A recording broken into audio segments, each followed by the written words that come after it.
black parts matter.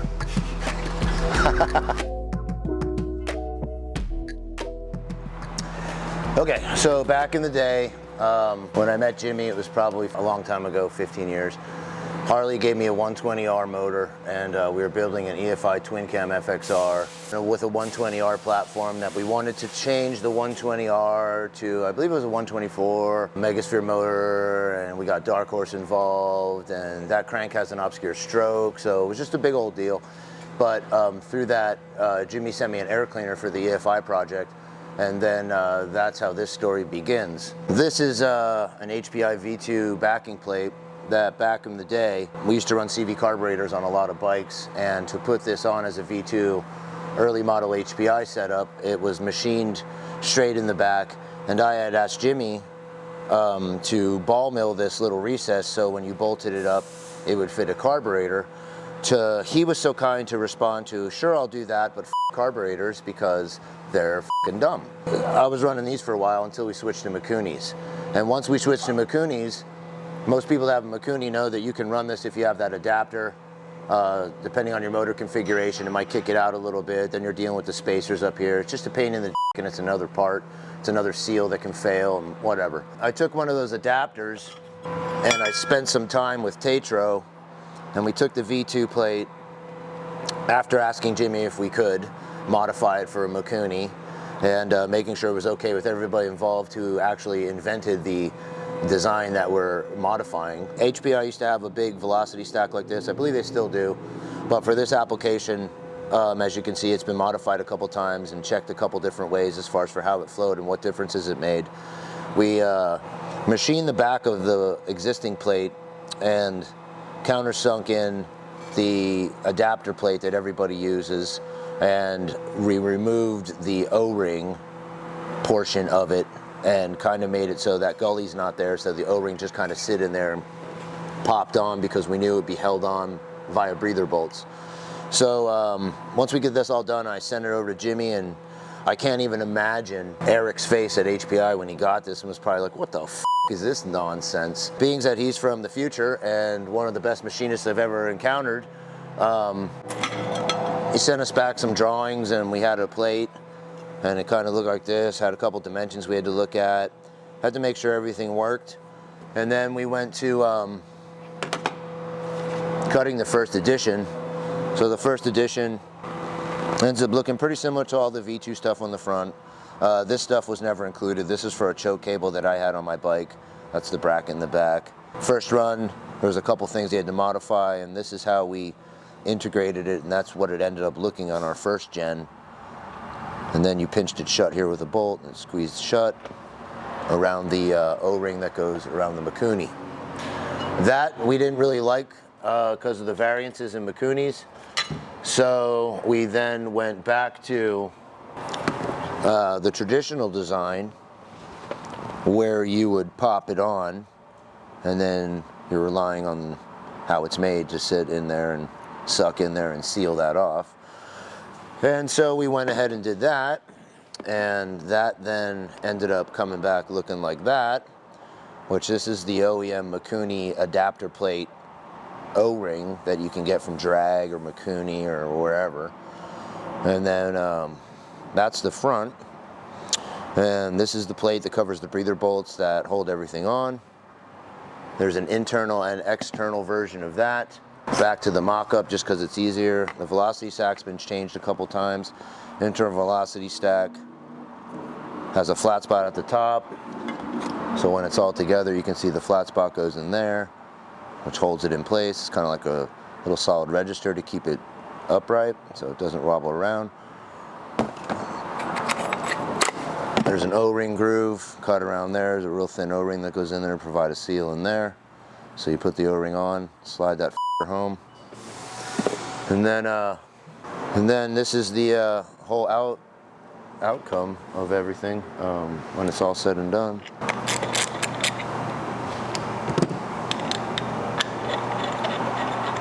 So we like a center screw in our covers from HPi. You can get their covers or our covers.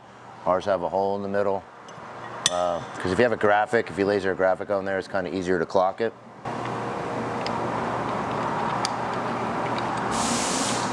K&N washable reusable filter. And that's how you're looking when you're all set up.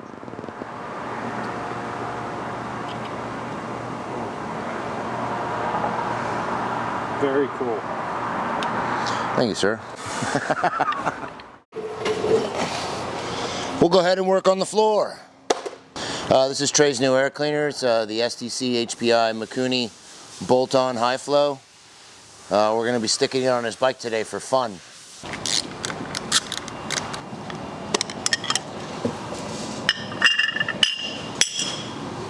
This is an old Harley Davidson one, which these are actually kind of cool because the backing plate is not a uniform one-piece backing plate that encapsulates all the bullshit and is unmodifiable. You can take these and run them externally and plug this shit off. There's a few different options which don't really exist now, but back in the day they sure existed.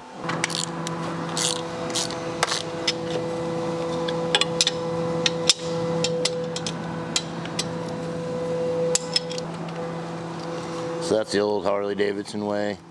Shim, shimmy, shims. Don't look like your shims were very even, Trey.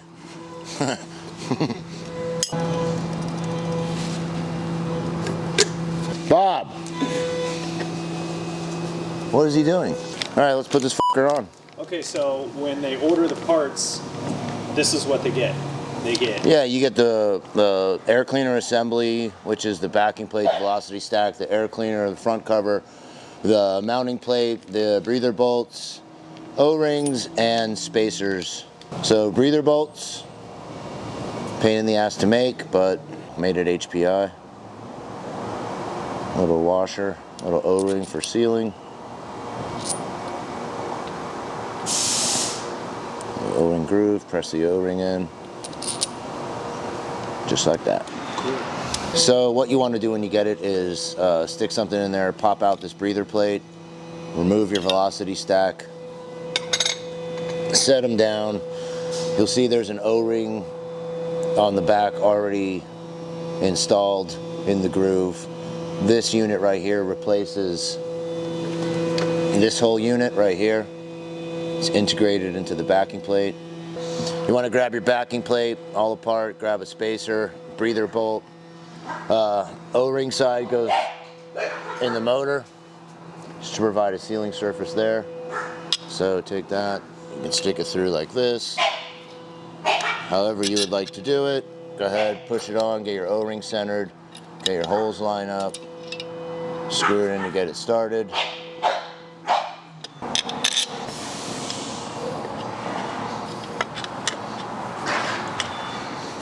Push on, you'll feel it snug up. Grab a 9/16, tighten evenly. Okay, make sure everything's square and in alignment. Make sure your carburetor is centered before tightening everything to its final torque. Once it's tight, you can refer to your service manual for the torque. I've been doing this a long time, so I feel I know how tight it's supposed to be, but I don't know what to tell you. So you know definitively, because I know the internet likes data. Carburetor on, air cleaner bolts installed. Now you can put on your filter. So first things first, put in your velocity stack, drop it down. Make sure that the flat of the velocity stack is facing up at 12 o'clock. There's a flat machined in here. So when you do this, you can wiggle it around and it presses in, it's flush. There's a little hole here to stick a pick or a screwdriver in to pop it off once you need to service your filter.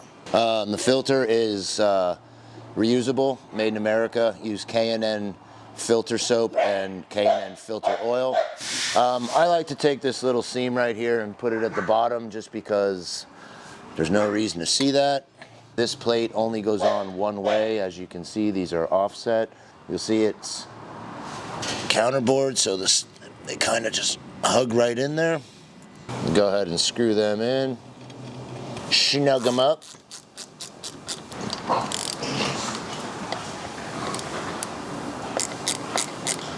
You would install your black cover or your HPi cover or your custom cover that we engraved something on for you.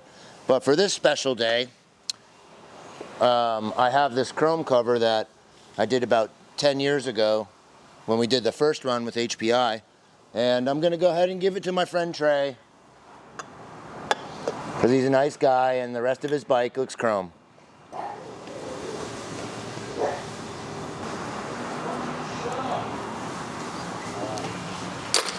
And that's how you install an SDC HPi Mikuni Super Duper High Flow.